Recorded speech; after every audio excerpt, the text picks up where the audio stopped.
உக்ரைனின் ஒடேசா துறைமுகத்தில் வணிக கப்பல் மீது நடத்தப்பட்ட தாக்குதலில் 2 இந்தியர்கள் காணாமல் போயுள்ளதாக கீவ் நகரில் உள்ள இந்திய தூதரகம் தெரிவித்துள்ளது.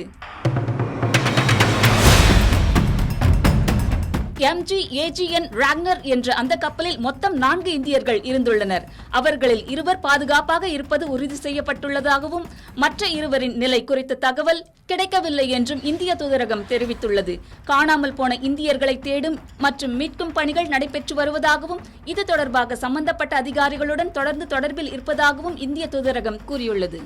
இந்தியர்களின் அடையாள விவரங்கள் இதுவரை வெளியிடப்படவில்லை.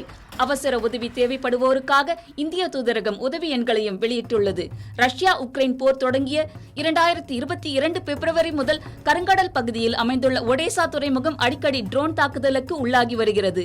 கடந்த ஜூலை 19ஆம் தேதி ஒடேசா துறைமுகத்தில் இருந்து MV கோல்டன் லியோ என்ற கப்பல் மீது நடத்தப்பட்ட தாக்குதலில் 4 இந்தியர்கள் உயிரிழந்தனர்.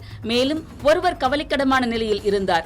அந்த கப்பலில் இருந்த 17 பணியாளர்கள் 5 பேர் இந்தியர்கள் என்பது குறிப்பிடத்தக்கது. வணிக கப்பல்களை குறிவைத்து தாக்குதல் நடத்துவது மற்றும் பொதுமக்களின் உயிருக்கு ஆபத்தை ஏற்படுத்துவது கண்டிக்கத்தக்கது என இந்தியா தெரிவித்துள்ளது. கடல் போக்குவரத்து மற்றும் வர்த்தக சுதந்திரத்தை பாதிக்கும் நடவடிக்கைகள் தவிர்க்கப்பட வேண்டும் என்றும் கூறியுள்ளது. இதையடுத்து மோதல் நடைபெறும் கடல் பகுதிகளில் குறிப்பாக கருங்கடல் பகுதியில் பணிபுரியும் முன் பாதுகாப்பு சூழலை கவனமாக மதிப்பீடு செய்யுமாறு இந்திய அரசு தனது குடிமக்களுக்கு அறிவுறுத்தியுள்ளது. ஏவுகணை மற்றும் ட்ரோன் தாக்குதல்கள் அபாயம் அதிகரித்துள்ளதால் கப்பல் பணியாளர்கள் தங்களது பயண விவரங்களை குடும்பத்தினரிடம் தெரிவித்து தொடர்ந்து தொடர்பில் இருக்கவும் அறிவுறுத்தப்பட்டுள்ளதாக தெரிவிக்கப்பட்டுள்ளது.